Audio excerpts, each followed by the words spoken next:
So ayan po yung ating nakuhang dalawang lawn mower, at yan po pinarking mo natin para mahugasan ng kaunti at mawashing siya dahil napakadumi po. Kaya yan po, yan, nilinis na po natin muna yung loob at may pinaganda po natin. Kaya ayan po, makikita nyo, naku po, parang bago na po ang kinalabasan niya. At saka talagang ayan po ang comparison. Bali twin na lawn mower po siya na Ryobi.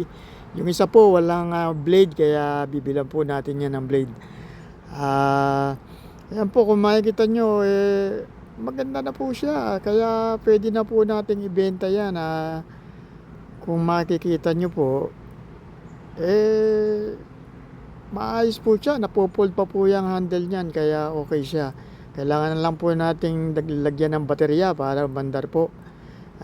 Kaya yan po. Ito naman, makikita nyo po ang testingin po natin kung aandar po siya. Nilagyan natin ng baterya, kaya ayan, subukan po natin. Ayan po, naku, pwede na po natin biyahe. Bitaw, nag-shut off na po siya. Kaya ayan po,